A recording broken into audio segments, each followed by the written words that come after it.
Sa lumalabas sa mga balita, mukhang it's almost certain na si Boying Remulla na nga ang magiging ombudsman sa susunod na 7 taon. Pero ang tanong ng marami, anong epekto niyan sa politika ng Pilipinas? Malaki po. Dahil si Boying Remulla ay closely identified with this administration at siya ay isang politiko. I think he will be the first ombudsman who is coming from diretso from politics na lilipat bilang isang tagapagbantay ng laban sa mga abuses ng mga elected officials or mga empleyado ng pamahalaan. At this does not look good for the Philippines. Why? Well, perception of partiality. Dahil siya ay galing sa isang politikal na pamilya at galing sa partido o partidista at meron siya mga sinuportahan at nangamuhan sa mga nakaupong pangulo at ilan pang mga kaalyado ng iba pang mga nakaupo sa kasalukuyan ng mga congressman. Yung kanyang pagiging independente o ang kanyang pagiging impartial sa magiging mga asunto na isasampa ay suspect na sa kasalukuyan.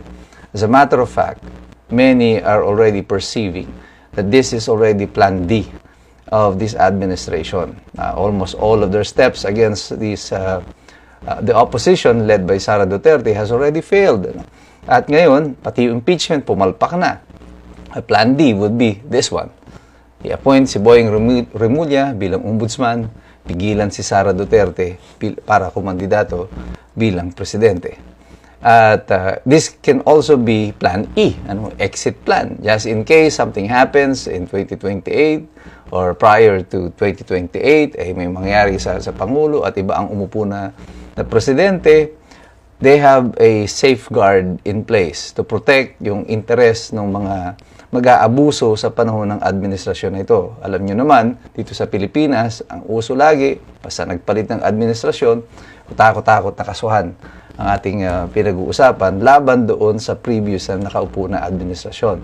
And this may be a good exit plan to protect themselves kung sila ay marami mga potential na abuses. At kung ikaw ay kontrolado mo, yung nasa ombudsman, kayo lang naman ang authorized na magsampa ng kaso sa mga government officials or mga either sitting or previous government officials who committed crimes at the time na sila ay nakaupo.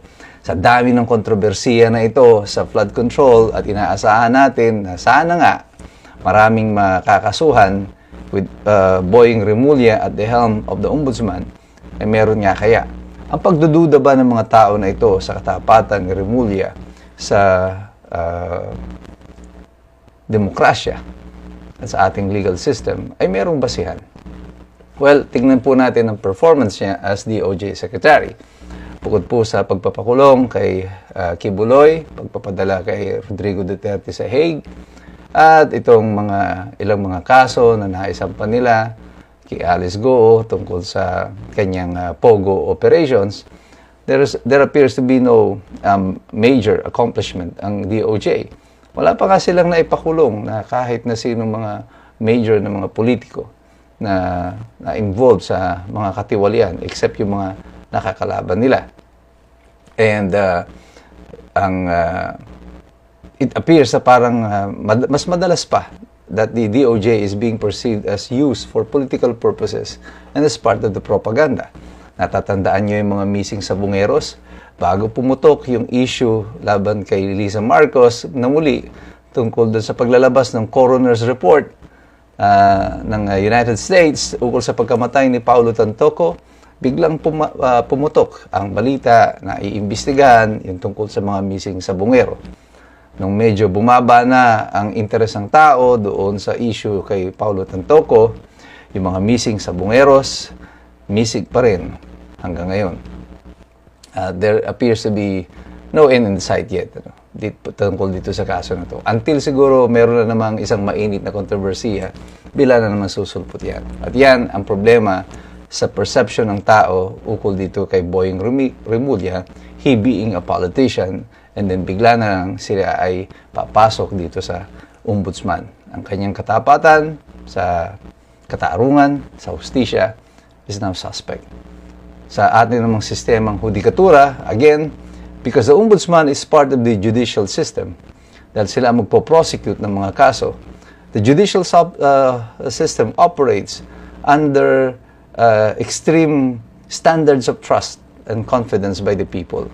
Kasi ito ang huling sandalan ng mga tao na naghahanap ng katarungan sa lipunan. Kung ang ating judicial system is strictly suspect dahil pati ang ating prosecution o prosecutorial arm ng ating gobyerno pagdating sa government officials is compromised, mawawalan ng tiwala ang mga tao na magreklamo at mag-prosecute pa ng mga kaso kasi alam naman nila wala namang mangyayari tungkol dito. But the greatest effect of this perception ng mga tao tungkol sa issue ng partiality at seriousness ng gobyerno to pursue corruption and to punish the corrupt officials ay ang epekto nito sa ating ekonomiya. Bakit ko po sinabi ito? Well, no less than the US State Department has declared ang concern nila dito sa Pilipinas na ang korupsyon ang number one issue kung bakit ang mga foreign investors ay hindi pumupunta dito sa atin. Bumabagsak po ang ating foreign investment dito sa Pilipinas because they have no confidence in our legal system. Masyadong mahirap mag-invest sa Pilipinas, mataas masyado ang level ng korupsyon, mataas ang kuryente, ang tubig, all utilities. Masyado tayong mahirap pagdating sa bureaucratic red tape. And there are a lot of things na nagiging dahilan kung bakit ayaw nila na pumunta dito sa atin para mag-invest. And in the annual investment climate statement, sinabi po nila doon, in the Transparency International Corruption Perception Index, ang Pilipinas ay ranked 114th out of 180 countries na pinaka-corrupt sa buong mundo.